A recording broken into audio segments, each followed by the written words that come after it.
Hello বিয়ার্স, আসসালামু আলাইকুম। Welcome to back my another blog. সবাই কেমন আছেন? আলহামদুলিল্লাহ ভালো আছি। এটা ছিল আমার লাস্ট পরশু দিনের ভিডিও।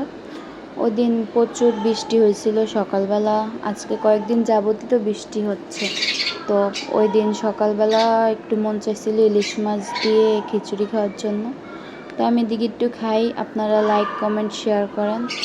তারপর সকালের খাওয়া দাওয়ার পরে চলে গেলাম দুপুরের রান্নার জন্য। আজকে দুপুরে রান্না করব চিংড়ি মাছ ভাজি আর ডিম ভাজি। এদিকে আমি টমেটো, পেঁয়াজ, কাঁচামরিচ, ধনেপাতা দিয়ে বড় চিংড়ি ভাজি করে নিব, আর এদিকে ডিম সিদ্ধ করে নিব, তারপরে একটু হালকা তেলে ভেজে নিব। এভাবে ডিমটা আমাদের বাসায় সবাই পছন্দ করে।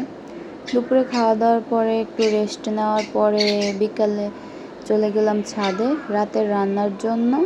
একটা পেঁপে নিলাম গাছ থেকে। আসলে ছাদ বাগানের ভিডিও আমার আগের কয়েকটা ভিডিওর মধ্যে দেওয়া আছে। কেউ যদি আমার ছাদের গাছের ভিডিও দেখতে চান তো আমার পিন পোস্টে দেখে নেবেন।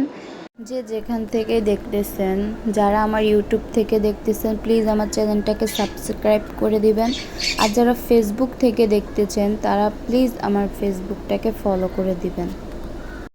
আসলে ফেসবুকে ভিডিও ছাড়া, ইউটিউবে ভিডিও ছাড়া এগুলো আমার কাছে একটা শখের বিষয় মনে হয়। কার কাছে কেমন তা জানি না, আসলে এটা একটা শখের বশেই করি। তো চলুন রাতের রান্নার জন্য এই তো আমি এখানে পেঁপেটাকে আলু দিয়ে রান্না করব, মাছ দিয়ে। রাতের রান্নাটা আমি সবসময় একটু তাড়াতাড়ি করতে চেষ্টা করি, কারণ ছোট বাচ্চা কাচ্চা নিয়ে আসলে লং টাইম কাজ করা যায় না, যতটা পারি আগাই রাখি আর কি। তারপর আমি রাতের রান্নার পরে বিকালের জন্য তালের পিঠা বানাই নিছিলাম। সবাই তালের পিঠা খাইছিল, আমিও খাইছিলাম। সবাই বলছিল অনেক মজা হয়েছে, আসলেই অনেক মজা হয়েছে। এদিকে আমার একটু জ্বর ঠান্ডা লাগছিল, আমি একটু রং চা বসেছিলাম, রং চা খাইছি।